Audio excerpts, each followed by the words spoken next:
예. 뭐 이번엔 명절 연휴가 좀 많이 길어서 교통 체증도 그렇게 많이 심한 건 아닌 것 같아요. 예, 분산되어서 돌아올 때가 어떨지 모르지만 명절 잘 쉬고 돌아오시길 바랍니다. 느헤미야 5장 14절 말씀부터 우리가 말씀을 나눌 텐데 1절부터 13절의 내용 그리고 오늘 14절부터 마지막 19절까지 전체 내용이 예루살렘 성벽을 건축하는데 내부로부터 오는 공격이었어요. 외부로부터 산발락과 도비야와 게셈 사람 이런 사람들이 공격해 오는 것도 두렵고 무섭지만 내부로부터 오는 공격이 항상 더 힘들고 어렵다고 그랬습니다. 내부에 어떤 사람들이 불평하기 시작합니다. 성벽이 아직 우리가 쌓아가야 되는데 흙더미가 많이 있고 그렇다 이런 얘기들도 하고, 그리고 더 큰 문제는 내부에서 빈부의 격차가 일어나기 시작했어요. 어떤 쪽은 한 공동체 안에서 어떤 쪽은 엄청나게 부자였어요. 근데 한쪽은 너무 가난해서 먹을 양식이 부족해서 자기 집을 저당 잡혀서 양식을 삽니다. 근데 양식을 먹고 사는데 이 저당 잡힌 이자가 또 이자의 이자를 무니까 결국은 그 집과 전토들이 다 넘어가고 나중에는 자기의 자녀들까지 종들로 팔아야 되는 끔찍한 일이 벌어지는 거죠. 여러분, 이것이 이스라엘 밖의 일이 아니라 이스라엘 안의 일이에요.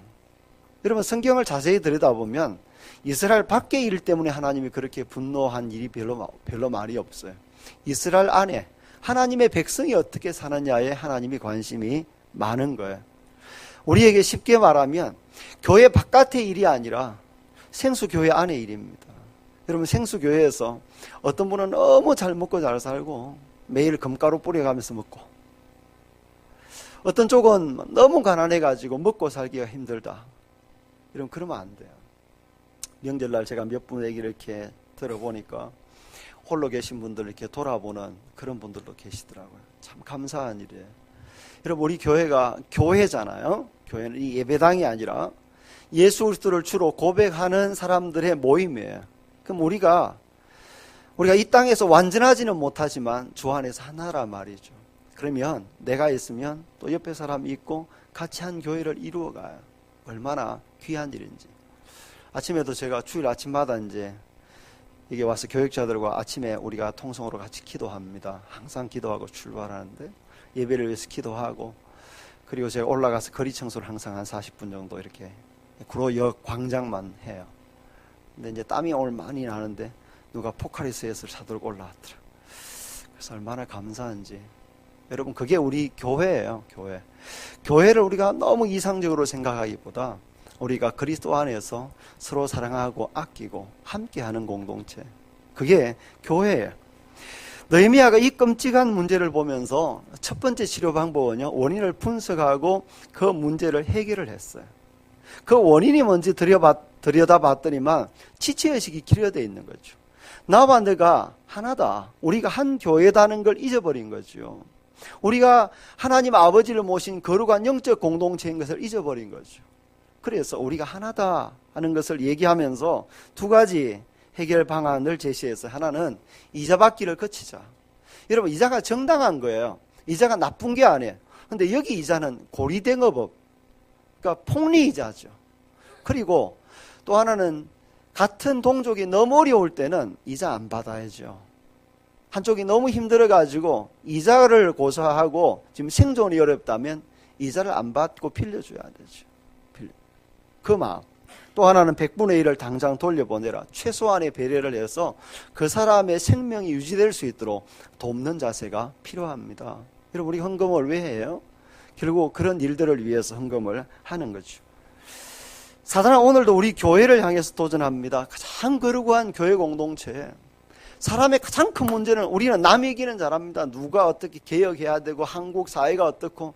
근데 자기 마음속에 있는 탐심, 더 가지려고 하는 거, 내가 더 높아지려고 하는 거, 상대편의 힘든 일에 대해서 눈을 가리는 거. 왜냐하면 눈 뜨면 내가 힘드니까. 여러분, 그런 태도를 취하는 건 바람직하지 않아요. 그래서 우리가 이자를 받지 말고 100분의 1을 돌려보내므로 우리 교회 공동체가 정말 영적 공동체임을 자꾸 알아가고 배워가는 은혜가 있으면 좋겠습니다. 그래서 지난주에 설교를 한마디로 요약했어요. 뭐예요? 우리가 남이가 주중에 보니까 어떤 분이 이걸 적용을 해 놓았더라고요. 우리가 남이가. 이거 꼭 기억해야 돼. 우리가 남이가. 옆 사람 보고 한번 더 복습하는 의미에서 하겠습니다. 우리가 남이가. 혹시 남처럼 섭섭하게 했다면 저한테 고발하셔도 되겠습니다. 오늘 느헤미야의 두 번째 해결책은 뭐냐 하면 자기 자신의 삶을 이제 내어놓고 오픈하는 거예요. 내가 이렇게 살았다는 거죠. 그래서 너희도 이렇게 살라. 그래서 오늘 슬로건은 뭐냐 하면 옆 사람에게 이렇게 또 다시 한번 쳐다보면서 인사합니다. 자, 두 사람씩 동현이랑 민주랑 이렇게 쳐다보고 자 이렇게 하겠습니다. 나를 따르라. 또 이제 이게 상대편을 쳐다보면서 날 따라와 이렇게 하면 안 돼요. 기분 나쁘게 하라는 말이 아니고 이건 본이 되라는 말입니다. 나의 삶이 그만큼 본받을 수 있는 삶이 되라고 얘기를 하는 거죠. 고린도전서 11장 1절에 보면 내가 그리스도를 본받는 자 된 것 같이 너희는 나를 본받는 자가 되라. 내가 그리스도를 본받는 자 된 것처럼 나를 본받는 자 되라. 이렇게 말합니다. 그래서 우리가 이 땅에서 완벽한 사람 아니고 부족하지만 우리가 추구하는 목표는 뭐여야 되냐 하면 다른 사람에게 날 보지 말고 예수 믿으세요 이게 아니고 결국 사람들은 성경책 보고 예수 보고 믿는 게 아니라 날 보고 믿어요. 그러니까 내 삶이 중요해요. 오늘 느헤미야도 공동체 어려운 문제가 왔을 때 내가 어떻게 했냐는 거죠. 너희도 나처럼 하라 이렇게 말함으로 문제 해결을 하고 있는 거죠. 자기는 총독으로 먹을 거 다 먹고 누릴 거 다 누리면서 너희는 이렇게 해. 말빨이 안 먹히는 거죠. 지금 우리 국회 문제가 바로 그런 문제인 것 같아요. 여러분 사람이 참 많지만 또 한면으로 사람이 부족해요. 저도 교회 우리 동역자들이 이렇게 구할 때도 있지만 사람이 참 많잖아요. 근데 사람이 또 희귀해요. 교회가 참 많지만 교회 마음에 쏙 드는 교회 우리가 찾기 쉽지 않아요. 성도가 많지만 하나님 마음을 시원하게 해줄 성도가 많지 않는 거죠. 오늘 느헤미야의 삶을 우리가 살펴보면서 느헤미야가 어떤 삶을 살았길래 느헤미야가 자기의 삶을 오픈하면서 너희도 나처럼 살기를 원한다 라고 얘기하는지 한번 들여다보죠. 첫 번째는요, 느헤미야는 하나님의 사람으로 구별된 삶을 살았어요. 14절 또한 유다 땅 총독으로 세움을 받은 때 곧 아닥사스다 왕 제20년부터 제32년까지 12년 동안은 나와 내 형제들이 총독의 녹을 먹지 아니하였느니라. 지금 그가 유다 총독으로 왔습니다. 당연히 총독의 월급 받아야 되죠. 이 정당한 권리, 이게 무리한 권리가 아니라 정당한 권리도 내려놓는 것을 볼 수가 있어요. 왜 그가 자기의 정당한 권리를 내려놓았냐 하면요, 지금 백성들의 삶이 어려우니까 지금 이전 총독과 구별된 삶을 살기 위해서 그가 권리를 내려놓는다고 얘기했어요. 15절 나보다 먼저 있었던 총독들은 백성에게서 양식과 포도주와 또 은 40세겔을 그들에게서 빼앗았고 또한 그들의 종자들도 백성을 압제하였으나 자 나보다 먼저 있었던 유다의 총독들이 어땠어요? 앞에 소개했죠. 그때 유다에는 직접 총독이 없었고 사마리아에 파견되었던 산발랏 그리고 암몬 사람 도비야 이런 사람들이 예루살렘까지 영향을 미쳤다고 그랬어요. 그 사람들이 어떻게 다스렸어요? 월급 받을 거 다 받고 압제할 것도 압제하고 백성들의 양식과 곡식을 빼앗는 정당한 권리를 넘어서서 그들은 압제했어요. 근데 이전의 총독들과 구별되어서 내가 정당한 총독의 녹도 지금 받지 아니하는 것. 왜냐하면 15절 하반절 나는 하나님을 경외함으로 이같이 행하지 아니하고 하나님을 경외했기 때문에 이같이 행하지 않았대. 여러분 이런 표현을 쓸 때 삶이 좀 달라야 하지 않나요? 겨우 우리가 막 국회나 아니면 청문회에 끌려가든지 아니면 경찰에 끌려가든지 재판석에 쓸 때에 나 하나님 믿는 사람이에요. 내가 그럴 것 같아요. 그러지 말고 그죠? 그럼 항상 우리 사건들을 보면 그렇잖아요. 온로비 사건 뭐 이럴 때도 평상시에 우리가 잘해야죠. 평상시에 우리가 하나님을 경외함으로 이런 표현을 쓸 때 이같이 행하지 않았다는 고백을 우리가 할 수 있어야 돼요. 나는 다른 사람과 구별되었다. 여러분 국회의원들을 보세요. 선거 전에는 국민들을 위한다고 다 얘기를 했어요. 근데 선거 이후에는 어떻게 돼요? 그런 사람 찾아보기가 힘들어요. 그럼 참 희한한 것은 우리 재산을 안 넣는데 그런 사람들은 분기마다 재산이 어떻게 그렇게 잘 느는지 몰라요. 신고할 때만 되면 늘어요. 줄어드는 사람은 거의 없어요. 그러니까 여러분이 선거할 때도 국회의원하고 재산 줄어드는 사람 투표하면 될 것 같아요. 뭐 다른 기준보다. 온갖 말은요, 막 온통 자기가 나라를 위해서 일하는 것 같지만 들여다보면 결국 자기 탐욕을 부리고 있는 것을 알 수가 있죠. 여러분, 요즘 우리 국민들이 막 열내 있잖아요. 지난 5월달 이후로 국회가요, 법안 하나도 통과 안 했어요. 법안 통과한 거 제로예요.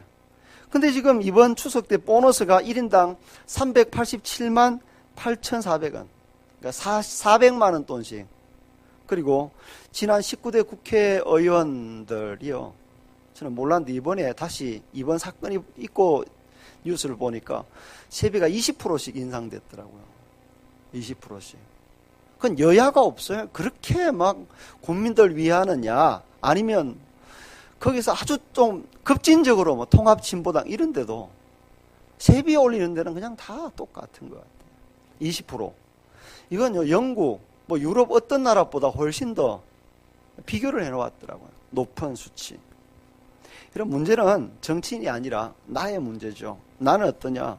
내가 이 세상 살면서 세상 사람들과 좀 다르게 살려고 하느냐? 나나 세상 사람이나 별반 차이가 없느냐? 교회 나오지만 똑같이 집 널리려는 거, 내가 부자 되고 내가 좀 더 누리는데 관심이 있는지, 나는 여호와를 경외함으로 이같이 행하지 아니하고, 이런 느헤미야의 고백이 있는지. 여러분, 고린도전서 강의를 우리가 다 들었잖아요. 고린도전서 9장에 보면 사도 바울이 내가 사도가 아니냐, 내가 마땅히 대접받을 권리가 있지 아니하냐, 내가 게바처럼 베드로처럼 아내를 데리고 다닐 권리가 없겠느냐, 나도 집 돌아보고 나도 자녀 양육하고 나도 지금 잘 먹고 나도 대접받을 권리가 있지만 내가 복음을 위해서 그렇게 하지 않는다는 거죠. 내가 모든 사람에게 모든 모양이 된 것은 한 사람이라도 더 얻고자 함이라고 그랬어요. 우리가 다시 생각해야 될 부분이죠. 이것이 예수님의 리더십입니다. 여러분, 예수님의 리더십의 핵심은 리더가 아니에요. 예수님의 리더십의 핵심은 리더가 아니라 섬김이었습니다. 한번 읽어보죠. 마가복음 10장 45절 읽습니다. 인자가 온 것은 섬김을 받으려 함이 아니라 도리어 섬기려 하고 자기 목숨을 많은 사람의 대속물로 주려 함이라. 인자가 온 것은 섬김을 받으려 함이 아니라 그랬어요. 이건 목사도 우리 모든 중직자들도 모든 성도들도 또 읽고 또 읽고 또 적용하고 또 적용해야 될 부분. 인자가 온 것은 섬김을 받으려 함이 아니라 도리어 섬기려 하고 자기 목숨을 많은 사람의 대속물로 주려 함이니라 그랬어요. 예수님은 섬기다가 죽기까지 하셨어요. 죽기까지. 에스겔 34장에 보면 에스겔 선지자를 통해서 하나님이 이스라엘의 목자들을 책망하십니다. 이스라엘의 목자는요, 양을 치기 위한 사람이에요. 근데 이스라엘의 목자들이 양을 치지 않아요. 양을 먹이지 않아요. 양이 아픈데도 싸매지 않아요. 양을 사나운 짐승에게 그냥 방치해요. 적극적으로 양을 잡아먹는 사람도 생겼어요. 여러분, 물론 양 치는 목자가 결국 뭐 먹겠어요? 양고기 먹잖아요. 양 가죽 입잖아요. 그렇죠? 근데 여기에서 나오는 말은 정당하게 돌봐서 양이 새끼를 놓고 번성해서 먹었다, 이런 의미가 아니에요. 지금 양은 먹이지 않고 자기를 먹이는 거죠. 양을 압제하는 거죠. 하나님이 경고합니다. 내가 새로운 지도자, 새로운 목자를 너희 위에 세우겠다. 그 목자가 양들을 돌보고 양들을 싸매고 양들을 섬기겠다 그랬어요. 그 목자가 누구냐 하면 바로 예수 그리스도예요.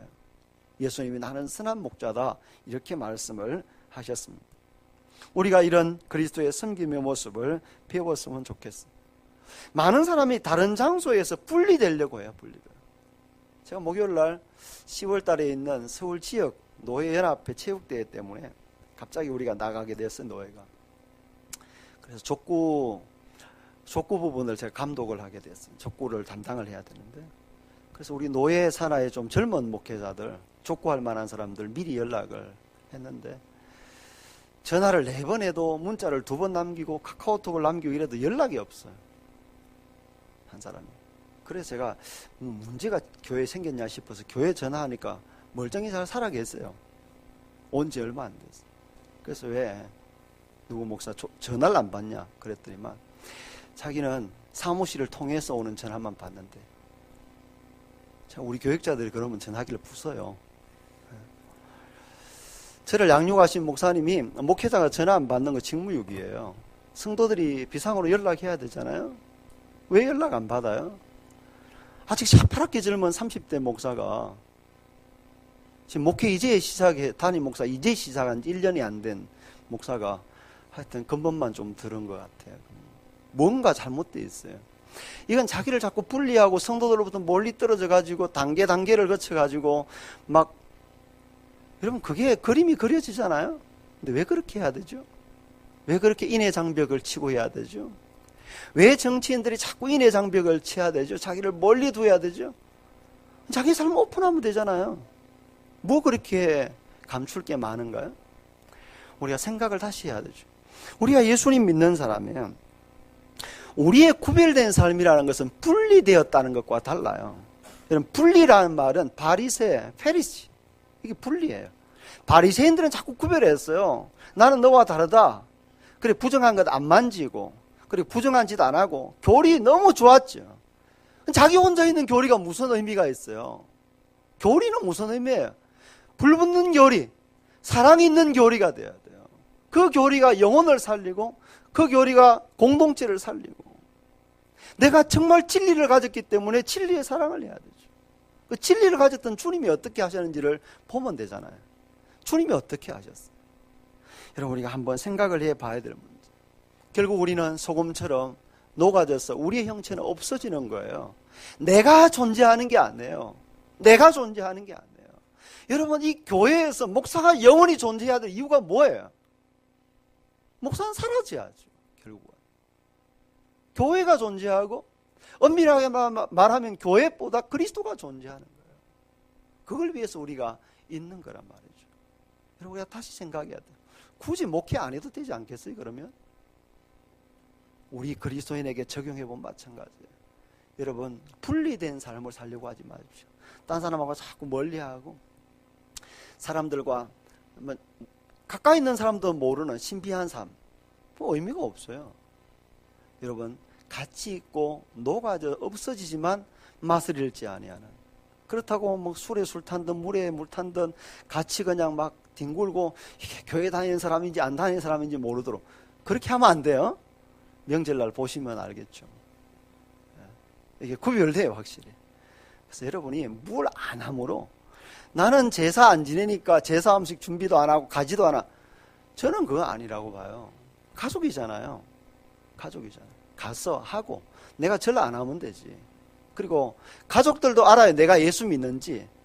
뭐가 기분 나쁘냐 하면 저 예수 믿는 것들 따로 노니까 기분 나빠. 우리의 신앙 지키려는 데 대해서 문제가 있는 게 아니에요. 물론 가끔 그럴 때도 있지만 대부분 우리의 태도 때문에 같이 준비해주고 같이 함께 해주고 내가 가정에서 책임질 부분 책임져주고 그러면서 나의 신앙에 대해서 얘기하면 그분들도 배려해요. 그래서 우리가 좀 구별된 삶을 사는 게 중요해요. 구별과 분리 잘 이해를 해야 합니다. 두 번째는 느헤미야는 하나님의 사람으로 고귀한 목적에 자신의 삶을 헌신했어요. 사람이 출세하면요 할 일이 참 많아요. 우리가 아니라 우리나라의 정치인들은요 출세하면 제일 먼저 하는 일이 땅 사는 거예요. 국회에 들어가서 아마 도시계획법 이런 걸 제일 먼저 보는 것 같아요. 도로가 어디로 나는지. 그러니까 희한하게 그 땅을 사놓아요. 요즘은 물론 좀 더 교묘해야 돼요. 바로 오르는 땅을 사면 안 돼요.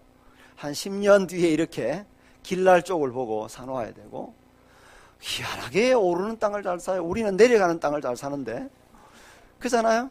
그래서 막 이 사람들이 좀 지나면 막 부자가 돼 있어요. 막 국회의원 하고 나서 한 2번, 2선, 3선 되더니만 그 집이 막 완전히 망했더라. 막 이러면 모르겠어요. 그런 분 주변에 있으면 존경해야 돼요. 근데 막 엄청나게 재산이 오르고 이러면 문제가 있는 거죠. 여러분, 사람들의 욕망은 끝이 없어요. 누가복음 12장에 우리가 어리석은 부자 얘기 보잖아요. 자, 그 사람이 원래 부자였어요. 부자였는데 그의 농사도 하나님이 또 잘되게 해주셨어요. 하나님의 마음은 뭘까요? 내가 그래 한번 확 부어줘 볼 테니까 이놈이 정말 어떻게 쓰는지 몰라.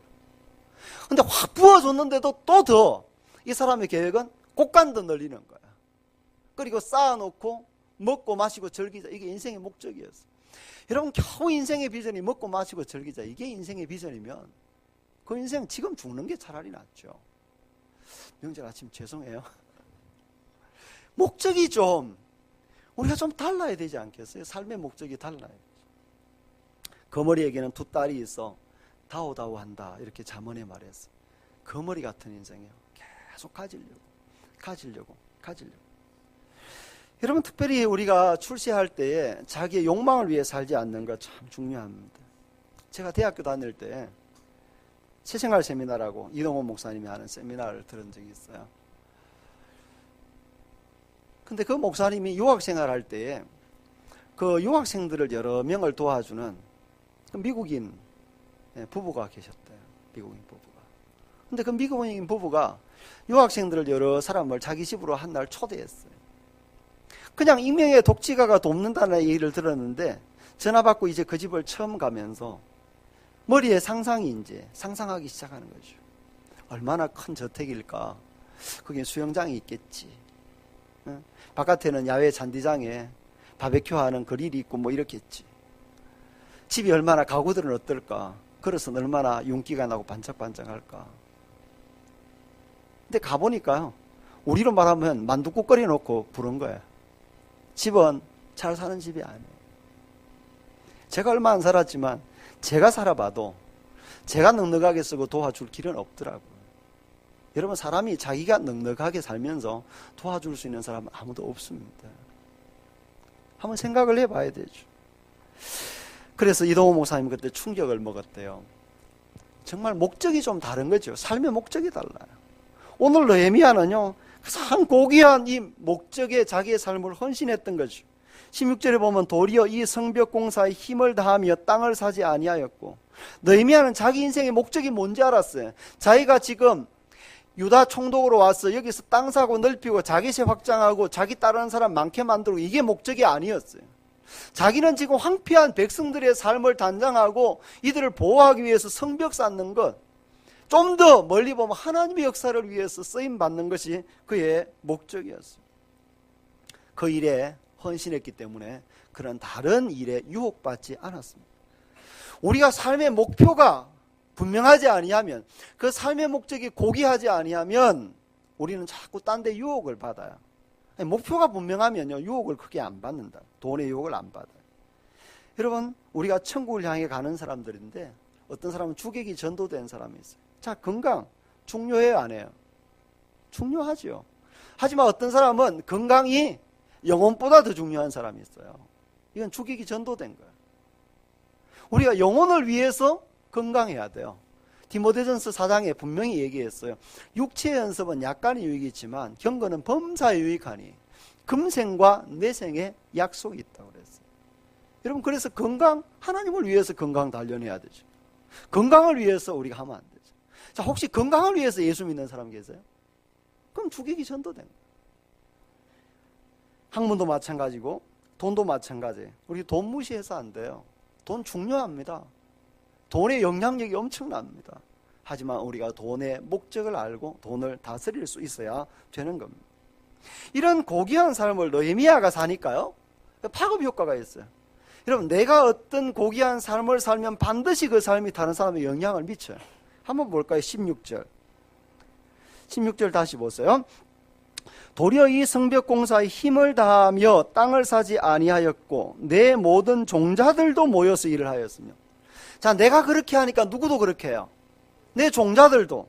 근데 이 종들이 어떤 종이었는지를 보는 게 중요해요. 15절. 나보다 먼저 있었던 총독들은 백성에게서 양식과 포도주와 또 은 40세겔을 그들에게서 빼앗았고, 그 다음 또한 그의 종자들도 백성을 압제하였으나. 이게 뭐예요? 15절의 종자가 16절의 종자예요. 대부분은. 이해하시겠어요? 자, 원래 지금 유다 총독 관저에 종들이 있었을 거 아니에요. 아래 것들이 있었을 거 아니에요. 그럼 총독이 지금 새로 부임해 왔어요. 그럼 아래 것들은 그래요. 앞에 지난 시간에 살펴본 데도 분명히 그랬어요. 내 종자들도 이사를 받았다 그래요. 하지만 지금부터 포기하겠다 그랬어요. 내 종자들이 이전에 어떻게 했어요? 땅 사고 이들도 투기하고 이들이 다 그랬어요. 근데 지금 헤드십이 한 명 바뀌니까요, 밑에가 다 바뀌는 거예요, 삶이. 이 중요한 얘기. 오늘 느헤미야의 삶이 그런 영향을 끼치고 있는 거죠. 제가 늘 말씀드리죠. 내가 있으므로 주변이 어떻게 변화되고 있는지를 여러분 질문을 해보아야 합니다. 나 주변에 어떤 사람이 모이는지를 질문해 보아야 합니다. 정말 나 때문에 주변 사람들의 삶이 풍성해지고 더 아름다워지고 행복해지고 있는지, 아니면 내가 가는 곳곳이 황폐해지고 더 힘들어지는지 질문해야 되죠.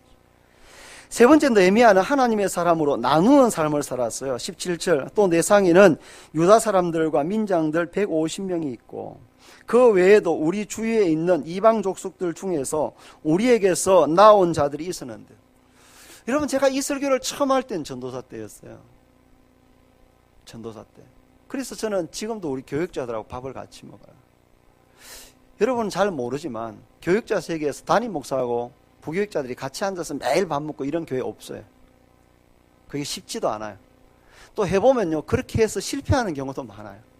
그건 제가 지난번 교회에서도 조금은 느꼈지만, 너무 함께 같이 있다 보면 이게 완전히 이제 리더십이 물구나무 쓸 때도 있어요. 하지만 그건 그 사람에게 맡기는 거예요. 그건 그 사람의 양식이고.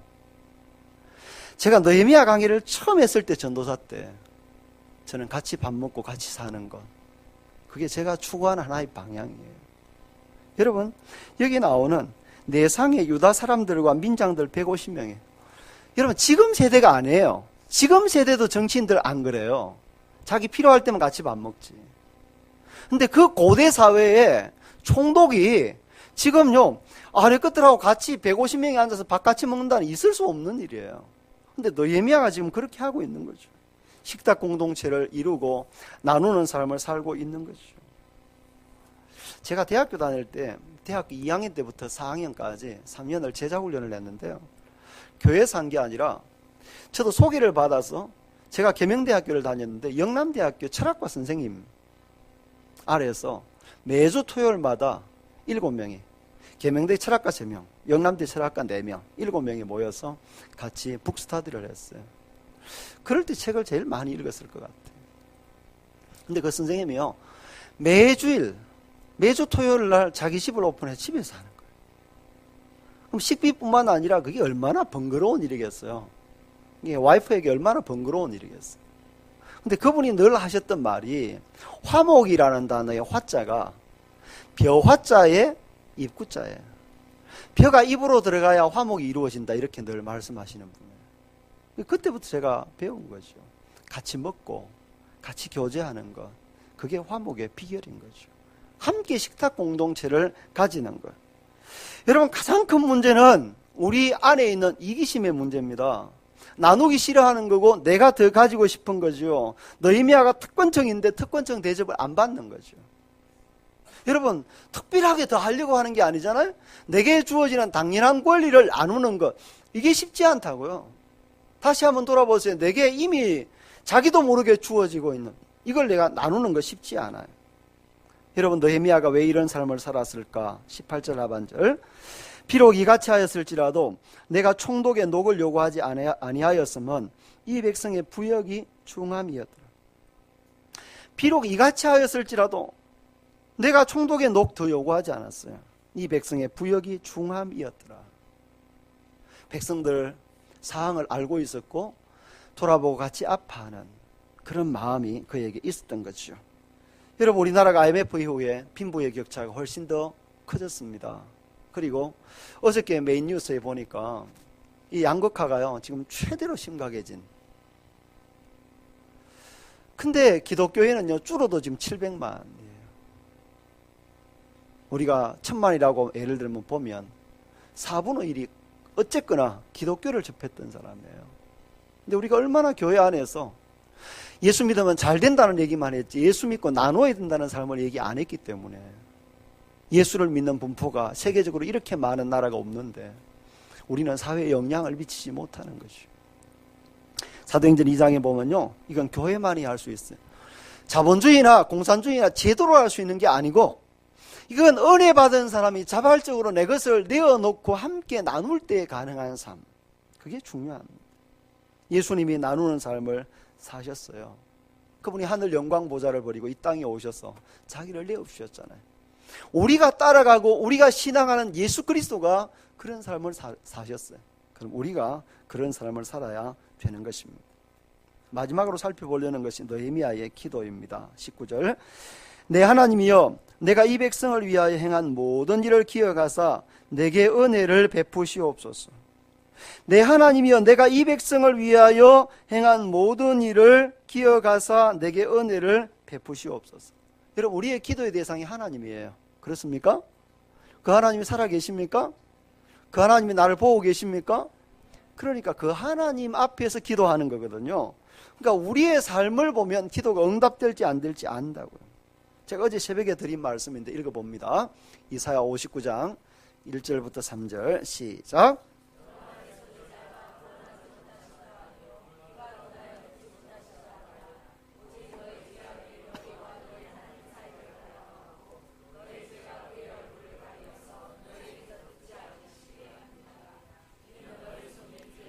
너희 손가락이 죄악에 더러워졌으며 너희 입술은 거짓을 말하며 너희 혀는 악독을 내밀어.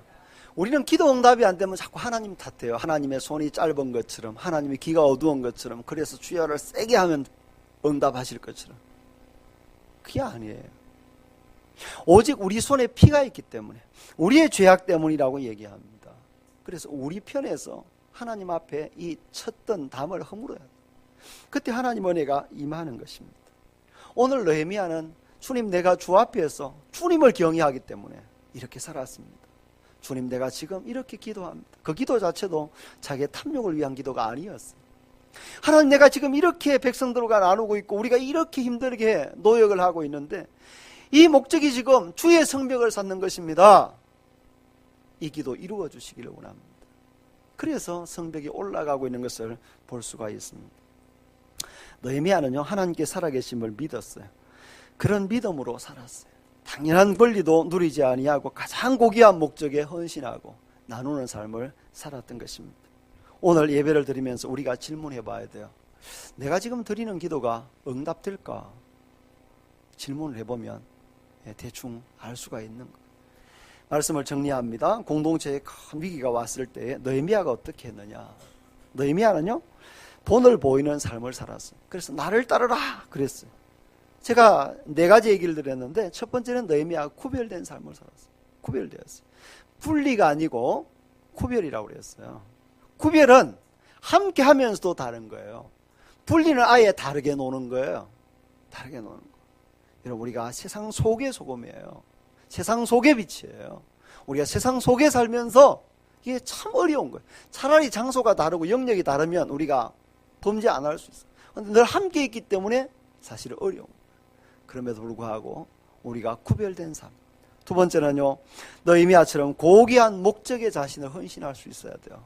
내 삶의 목적이 뭐냐? 내가 돈 버는 목적이 뭐냐? 내가 지금 건강 챙기는 목적이 뭐냐? 모든 것의 목적을 분명히 하고 그 목적에 자기를 헌신할 수 있어야 합니다.